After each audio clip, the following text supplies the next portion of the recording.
Ito ang masakit na katotohanan na panakip-butas ka lang. Na kahit pilitin kong iwasan, ngunit parating option ka lang. O sadyang tangang nga lang ako. Dahil kay bilis kong magtiwala. Sadyang di lang talaga ako ang dapat gawing katotohanan. At maging parte ng buhay mo. Kaya siguro ako parati akong naiiwan sa pagdating sa dulo. Dahil isa lang akong panakip butas parati. At hindi makatotohanan sapagkat di sapat ang kaya kong ibigay para sa'yo. Siguro nga wala sa akin ang iyong pakay.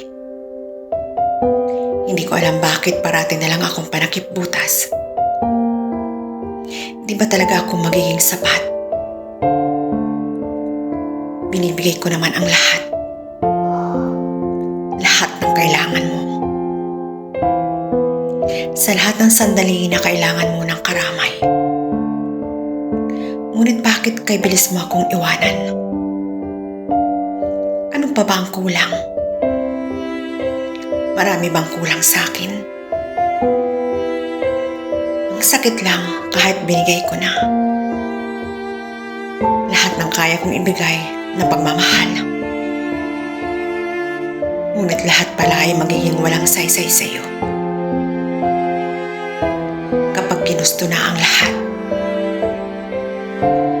Ang sakit lang dahil lahat-lahat ng ginawa mo na. Minsan tinatanong ko ang sarili ko kung minahal mo nga ba ako. O isa lang akong panakip butas para sa'yo. At mabibilang sa mga taong kay bilis palitan. Mahirap magtiwala muli upang magmahal. Ngunit sinubukan mo muli ang puso kong buksan. At nang ako'y mahulog na sa kalagitnaan, ako'y iyong iniwan na parang tinapo na isang bagay na wala ng halaga. Ngunit bakit gusto ko pa rin manatili sa'yo na kahit malayo?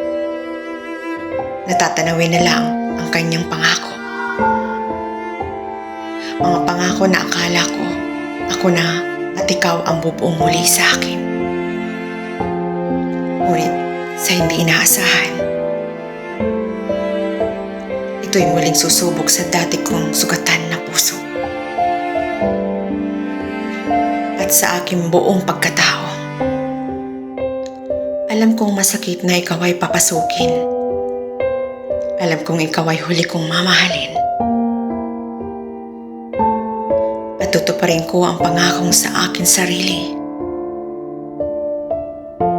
na ikaw na ang huling mamahalin. Manalo man ako o matalo, wala na akong pakialam. Na kahit alam kong paulit-ulit na akong palaging talo.